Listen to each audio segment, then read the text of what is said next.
who are celebrating their 27th wedding anniversary today.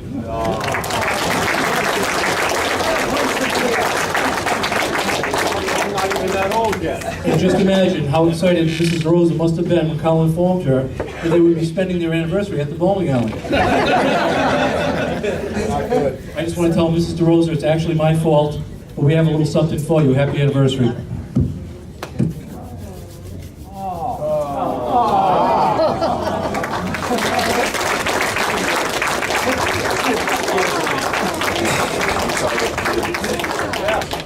Got me out of trouble. Yep.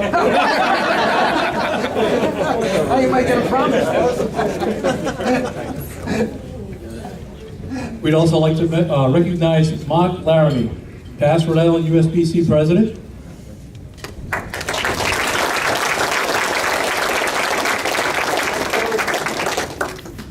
Mark continues to work tirelessly on our Susan G. Komen Bowl for the Cure tournament, which raises thousands of dollars each year for the hopes of curing breast cancer. Thanks, Mark.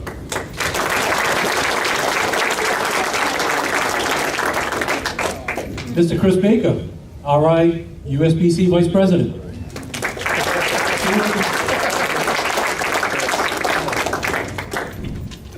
Jason Baker, Association Manager. Jason manages the office, processes awards, sanctions, conducts lane inspections, handles complaints. We'd be lost without him.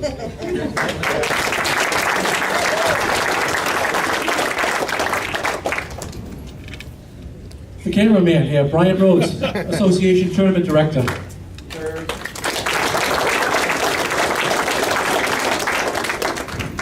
It's been a great year for our tournaments, thanks largely to Brian. He will speak more about our tournaments later. Jerry Fortier, NEMA winner. Oh, thank you.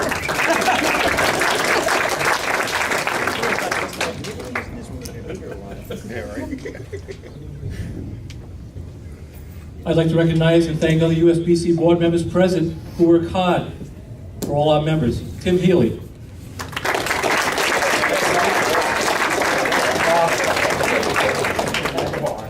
And Veltri. We'll be hearing more from him later. Kelsey Marks. Did I miss any board members? I don't believe I did. Okay. I'd like to recognize Mr. Kevin Heiss and Rick Heiss, owners of Kingstown Bowl.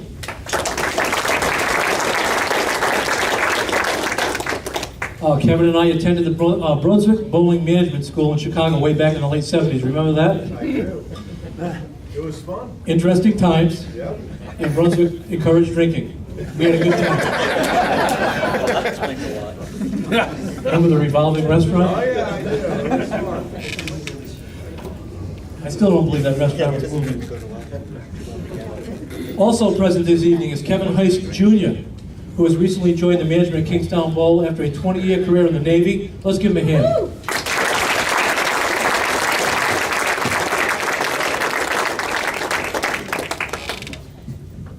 We got a little bottle for you to help celebrate your retirement.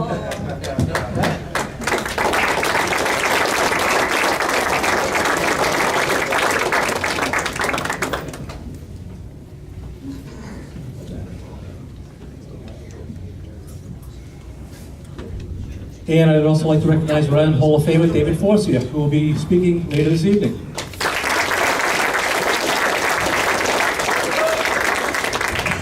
Way to go, Tim. Okay, now we're going to move on with the evening here. I wanted to tell a bowling joke or two, but I find bowling jokes are crude, as inevitably every punchline seems to end with a play on words. You know the word balls. What does that mean? Okay, so I'm not going to go there. However, before I introduce our guest speaker of the evening, Paul Moser, I will tell one untrue story about him. Many years ago, Paul and I would meet down at Old Mountain Lanes for a weekly practice and coaching session on the lanes. I really enjoyed it because I could pick up some pointers from this great PBA star. But Paul did have some quirks. Paul had a knack for occasionally being half an hour late. For Perhaps many of you don't know, but Paul bowled both right-handed and left-handed. This confused me because at some sessions he would bowl only right-handed, and at some of the sessions he would bowl left-handed. So I, being a student of the game, asked him, "Paul, what determines whether you're going to bowl right or left-handed?" He said, "Bobby, it's simple. If my wife has slept on her left side the night before, I bowl lefty. And if she sleeps on her right side, I bowl righty." I thought for a minute and then asked, "What happens if she sleeps on her back?" He said, "Bobby, that's when I'm a half hour late."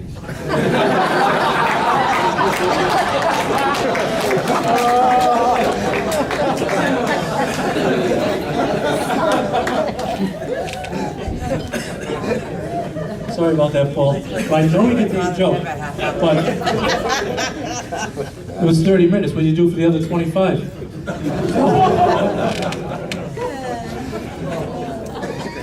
We'll keep it clean. Okay, now for a true story. Paul Moser is truly a New England gem.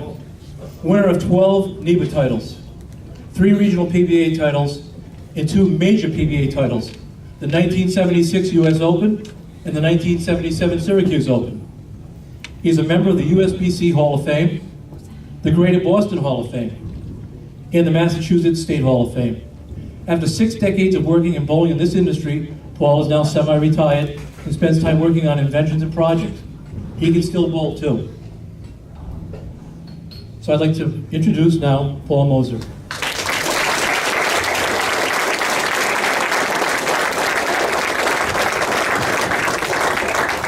Thanks, Bob. When Bob called me and he asked me to speak, my wife said, "What are you going to talk about?" I said, "I don't know." She said, you know you have tendency to have Alzheimer's." And I said, "I do not." She said, "Well, how would you know?"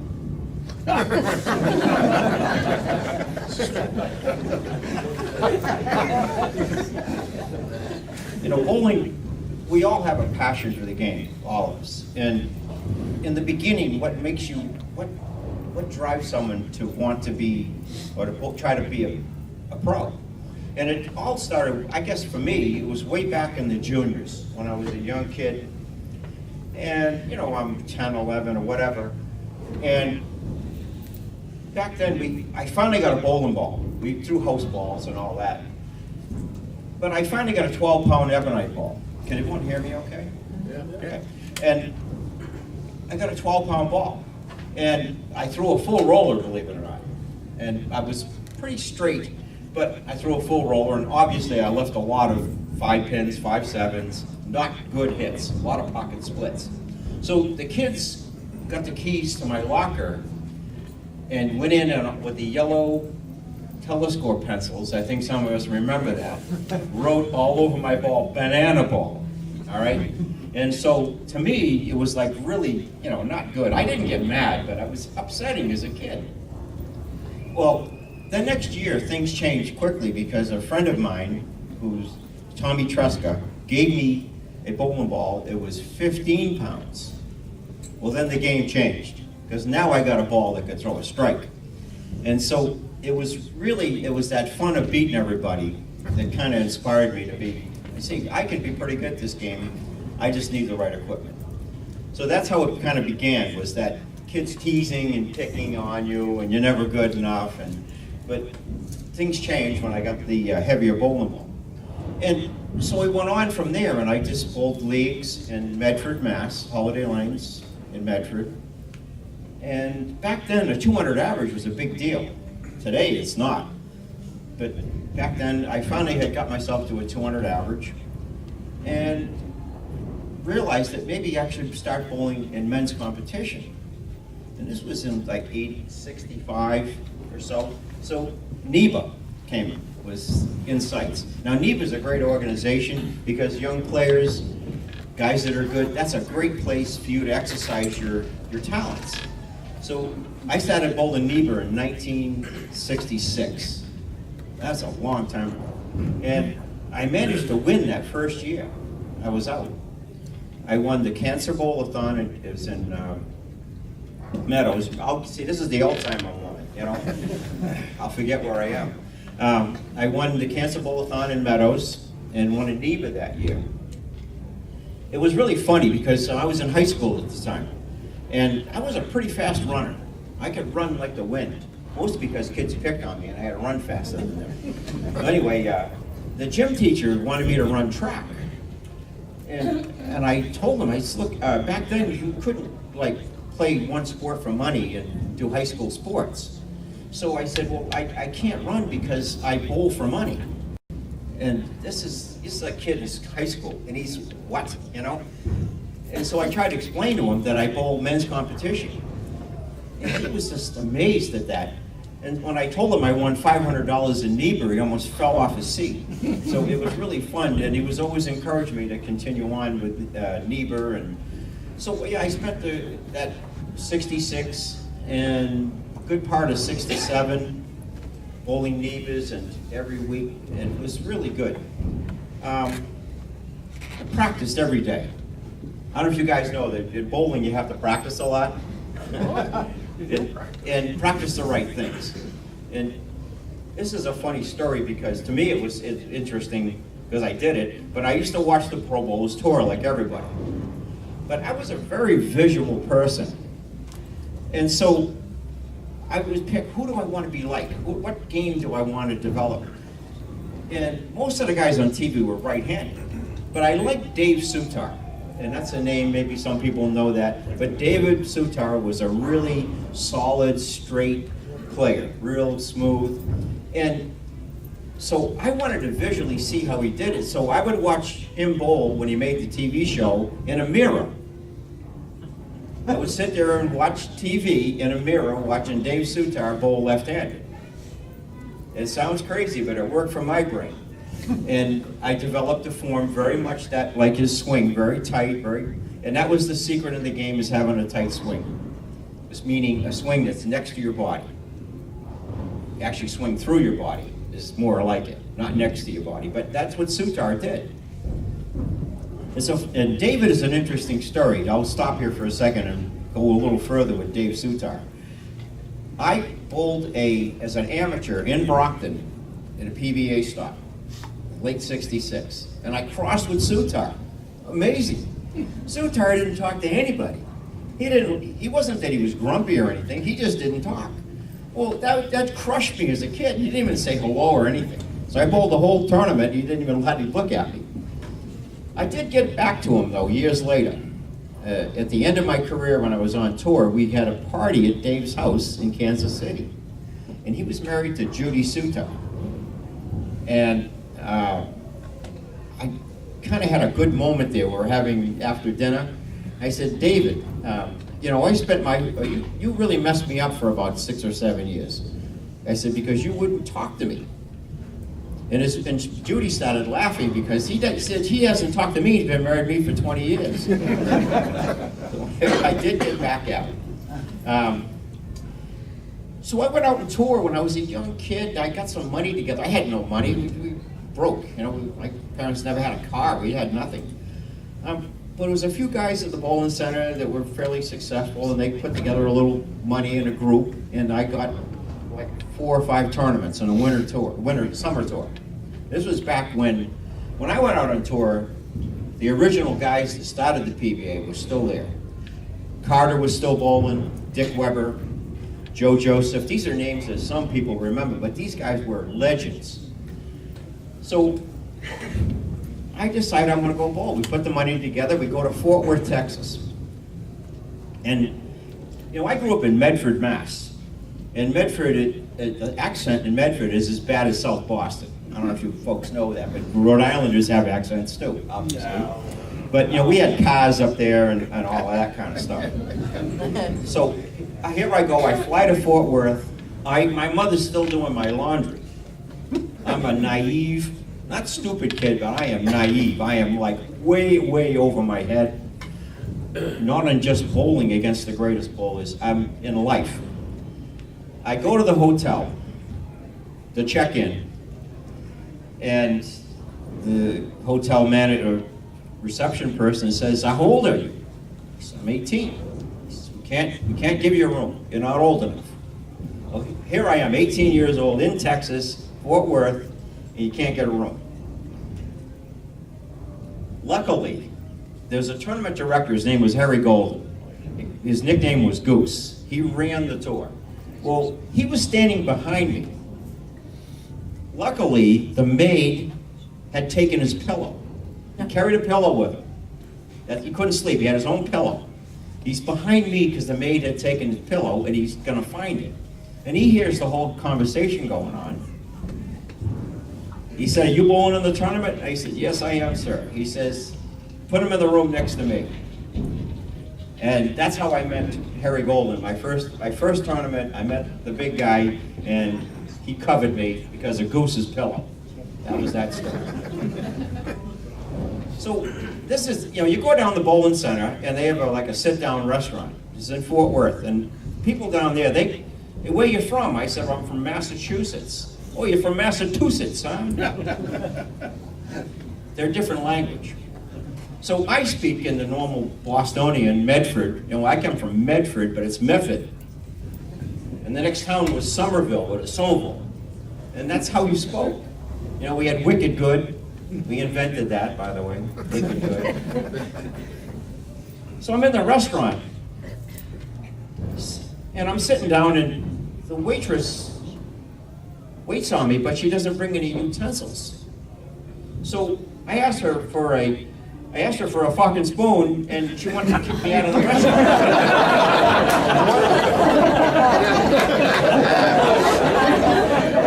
What did he really say, though?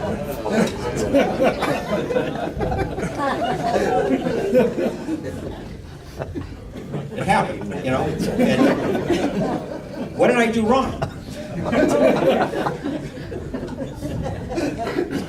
Your accent can get you in trouble, okay? It was just amazing how the difference in where people live and how they talk. And you know, one of the great stories about bowling on tour, I bowled against the greatest. I knew them all. Some were great personalities, some were real jerks. And you know, but overall they were good people. They were just like all of us. They were just fierce competitors. And when that first tournament, I saw a match that I have to tell you about. And they say, well, this happens, it may happen today, but it was the great 300 against 300. Tied match in the finals. I didn't cash, by the way, in the first tournament. I was lucky I could breathe that week. It was Dave Sutar against Wayne Zahn. And of all the players I bowled against in my lifetime, and I bowled against a lot of them, Zahn was by far one of the toughest match players I've ever bowled against. We cannot find Zahn, by the way. He disappeared. I was talking with Larry Lichstein, we can't find him. But Zahn was just extremely tough to beat. But Soupy was as tough as him.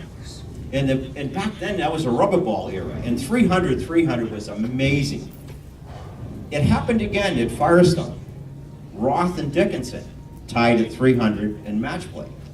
It was an amazing thing. The place went nuts. Firestone was at Riviera Lanes in Akron, and the place was packed to the ceiling with people. It was an amazing tournament to be in. But anyway, the 300 thing, I've seen it. I've seen some matches. I've been in a few rock fights with a few of them, but never at that level. You know, the U.S. Open, I won the U.S. Open in 1976, and that was my first year out on tour. And it was an experience that I wasn't even in the tournament because I was a rookie. In U.S. Open, you can't get in unless you have credits or points, or there's a process of getting in the U.S. Open. Well, I showed up in Dallas, and I got in the day before the tournament, which was amazing.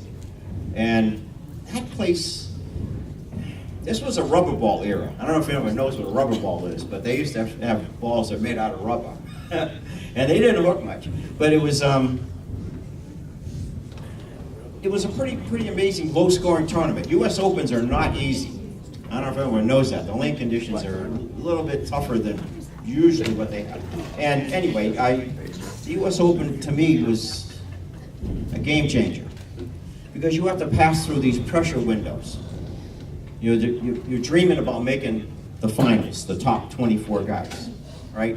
And then when you get in there, make the TV show is Never Never Land. The PBA Tour, any young kid, anyone who ever watched the tour, to make the top 5 on TV was where you wanted to be. It was a place that it was unattainable for a lot of people. So to make the shows was very, very hard. And I qualified the leader. And it was a low-scoring event. I averaged 212, and that's pretty much a grind out. A grind out today, people who don't bowl, a grind out is something where you got to make a lot of spares. You got to keep the ball in play. You can't. It's not hooking the ball a lot. But anyway, and it was. I made the U.S. Open. I got to know all the cameramen, all the lighting directors. Schenkel was an amazing guy. He was like your uncle. He grew up in Rhode Island. I don't know if you knew that. And he knew the whole area. I sent him from up, and he said, "Oh yeah, how's this and that?" And he'd go on and on. But Chris was the kind of guy, if you met him a year later, he would remember your name and where you were from. It was an amazing thing. The bus trips with Larry Lichting. Now, when I was on tour, I was single at the time, and Larry had a bus. His pro shop was in the bus. It was a I don't know what kind of bus it was. It was a General Motors. I even drove the thing. God, how did I do that? But it was a free trip for me. And Larry, he turned it into a motorhome, and his plumbing really stunk. So did the bus. But I traveled a lot with Larry between breaking down and engines, diesel engine injectors jamming, and it was a lifetime of adventure, the tour. Here's a story I got to tell you. Things happen on tour. There's always something that happens. There's always personalities. There's arguments. The locker room is a different place. The locker room of the PBA Tour is a place you do not brag. You wouldn't brag anyway, but if you think you're cocky, watch out. Because if you go in there and are cocky, you're going to have a target in your back that you don't want. Because those guys out there are really, really good. The thing about the PBA Tour is, there's 45 guys better than you, at least, and there's 4 or 5 that aren't human in their bowling skills. It's a tough place. The locker room was, anyway, to go back to the story. We're in Mel's Bowl in Alameda. It was in San Frisco area. It right on the ocean. The place was waterlogged. I couldn't bowl in the place. This is where Mark made the 710. Everyone remember that? Mark made the 710 on TV. That was Mel's Bowl. He had great omelets. I cashed once in that place in 11 years. Anyway, I believe the year, see, this is when the Alzheimer kicks in. I think it was 77. And I'm crossing with Joe Berardi. I'm on B Squad. Now, B Squad puts you where you bowl on Wednesday. You bowl at noon and 7 o'clock at night. And you don't finish until like late. And if it's a low-scoring event, it's midnight. You're scheduled to be back on the lanes at 9 o'clock in the morning. Roll call at 7:30. 8 o'clock, roll call. So you bowl late, get up early. It's tough because the thing about that, I'm going to continue the story in a minute, but a lot of times on tour, you're throwing really hard at night. Your speeds are high. You're using a lot of high tempo, right? You guys all bowl. People that don't bowl, and it's you have to throw the ball harder and faster at night. You come in the morning, it's just the opposite. You got to slow everything down. The tempo goes way down, and you cannot afford to bowl a 170 game. That could cost you $1,000 by not making that transition. That's what happens on tour. But anyway, we show up on Thursday morning, and I actually throw the first shot in the building. And my ball went in the gutter halfway down the right gutter. It hooked right into the gutter.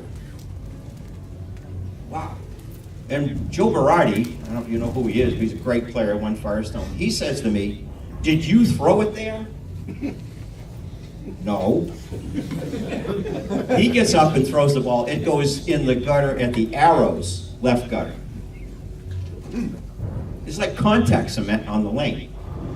This is a PBA tournament now. This is a professional event. You know, we're bowling on a medium oil condition, you know, something not crazy. But there's really something wrong. And about 6 guys throw the ball and the place just stops.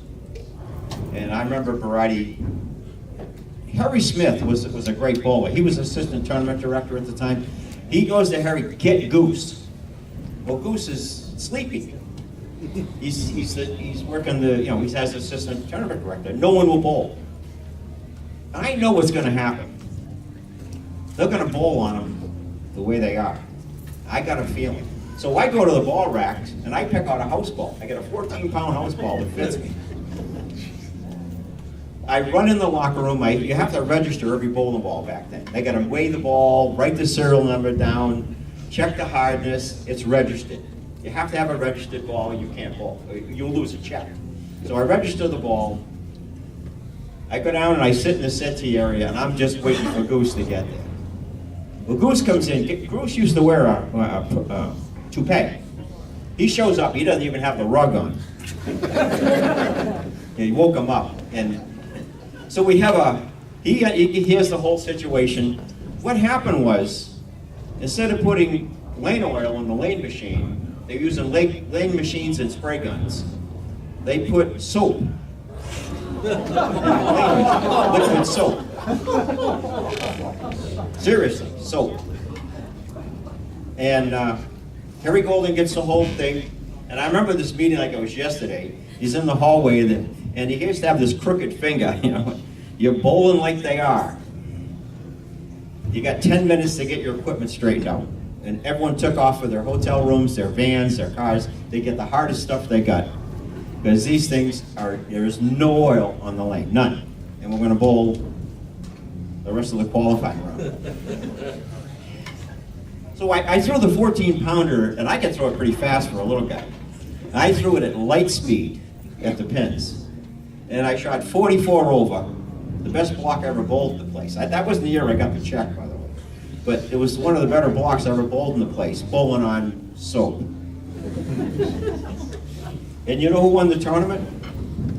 Yeah. Butch Sopa. Who didn't know that? He's a kid from California. We used to call him Surf City because he looked like a surfer. You know, he had that blonde hair and, you know, that California free attitude. You know, in all my time out there, that people want to know what players were like, and Earl was always the one that came up. What was Earl really like? And you know, Earl's gone now, and sadly gone. And I got to know Earl pretty good. Bowling him was, how do I say it? When you bowled Earl, you better not make a mistake. Okay? One mistake. Because he will get you. Even if you bowled a perfect, not a 300 game, but bowled a mistake-free game, he's going to be right at your back or ahead of you. So he was just totally a surgeon up there. Earl's talents and was his ability to throw the ball slower than everybody else. Earl could throw the ball 16 miles an hour all day long. You say, well, I can throw it slow, but you couldn't compete at the level he competed at that speed. Earl never went thumb down on any release, ever. His thumb was always up through the shot.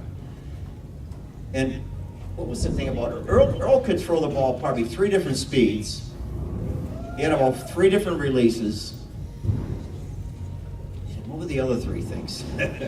He could have like 27 different ways to bowl. And the reason I know this, I would see Earl at night. Remember I tell you about the lanes hooking at night, and then in the morning they're oily. This is back in the early days. At night, Earl is leaning more when he's bowling. He's leaning forward more to create more speed. And in the morning, he's very tall, very erect. And that was one of his speed adjustments. And he just knew his game so well. But as a person, he was a fierce competitor. Probably, you know, he was just legendary on he made TV shows every week almost. It was amazing. But Earl actually had a good heart. He cared about people. I lost in Vegas after leading by 500 pins. I lost on the show to Emmett Schutz. And Earl, this is in Vegas. Vegas, the locker room's way down one end, way up upstairs. Earl followed me down there and walked upstairs. And I was sitting in the chair, and he stood in front of me and said, "I know how you feel." And yeah, because he lost many times on TV. Last time I saw Earl was Team Challenge in Miami. I bowled with Eddie Roberts, we had a team, we made the TV show, and Earl was doing the color. He was happy as a clam seeing me. It was a great reunion. I knew his wife Susie very well. Susie was very good friends with my wife, Debbie. I talked to Susie about 4 months ago. She's very good friends with Schlegels. I'm communicating with Ernie Schlegel. And I talked to Susie, and we talked about Earl, and it really crushed her with Earl's death. But Walter Ray said to Susie that Earl was by far the greatest bowler that ever lived. So that's Earl's tribute to Earl. He was really a great person, very tough to beat. Mark, they want to know about Mark. Mark was very honest, but sometimes tough to deal with, because Mark was about Mark. And Mark had a tragic stroke about 2 years ago. And but I had a lot of respect for Mark. Mark was very good, but he was a hard person to know. It was all about Mark. But that's what bowlers were. That's what I was. We're all about ourselves. And Mark was, I was going to take a job with Polychem. It's a chemical company that makes lane finish. And Mark was on their staff. So we were in Detroit, and I had taken an interview. And I asked Mark, I said, what about, I explained it to him. And Mark would, because he's a company, he's on contract. And I remember him just going, something with his hand, like stay away from it. So he was very honest with me, which was good, because he was kind of protecting me. So Mark was a pretty good guy. Tough to beat. His game and Earl's game were two different games, obviously. Mark was a superpower. Mark developed his game because he bowled on some of the worst lanes in the world in New York. They were bad. The heads, the front of the lane, were wood, and they were all beat up, and they didn't take care of them as good. So Mark learned how to launch the ball or loft the ball over these problems. But Mark's talent was not only did he have great power, but Mark could loft the ball 5 feet consistently. And that's one of the things you got to learn when you're a really good bowler, is how to control your loft. It isn't just throwing the ball the same every time, and adding power, rotation, and accuracy, and keeping a level head when the heat's on. It's the ability to do everything well. Is loft and turn, and learn how to live on the road when your mom's still doing your laundry is a difficult thing. In all my years I come up, one of the great memories of bowling in Rhode Island, in Langs and Cranston, is the competitors that were in Rhode Island. The guys here they weren't necessarily the greatest form players, but boy, they had the souls of lions. Bowling in Rhode Island was nothing like it. The action in the back was unbelievable. There was more money in the back in Aniba than there was on the links. I remember guys that they were betting so much at the back, and I'm trying to, this is the Alzheimer moment hitting me. I'll think of it in a minute, but I'd be like, I have a spare, I got the guy beat, and someone would come over and whisper in my ear, make the spare. Make the spare. Because they had a bet against someone else. They would never bet the match you're on. They were betting you against whoever they thought was the heavy. And this stuff went back and forth. You wouldn't believe the action that went on. And it was mostly in Rhode Island. It was here in Cranston and Langs. Langs was unbelievable. It was good stuff. But the competitors in Rhode Island gave me that. It taught you to be tougher. They were just tough guys, and that makes you better. You bowl with better bowlers, you become better. You raise your level. The competition is going to make you better. And Rhode Island was a big, big, big part of it. You know, as I'm getting older, I'm failing. My body's failing. I'm getting old. I'm getting heavier. My knees are no good. We were just talking about how many troubles when you try to bowl. I'm still trying to hang on to my bowling style, my knee. So bad knees, bad memory. It's all catching up with me, but it's great to have been still here and still been able to bowl with my friends. And just a lot of good memories of bowling, and I'm just so happy to be proud to come here and talk to you guys and give you a little bit about what I did in the tour and people. Thank you very much.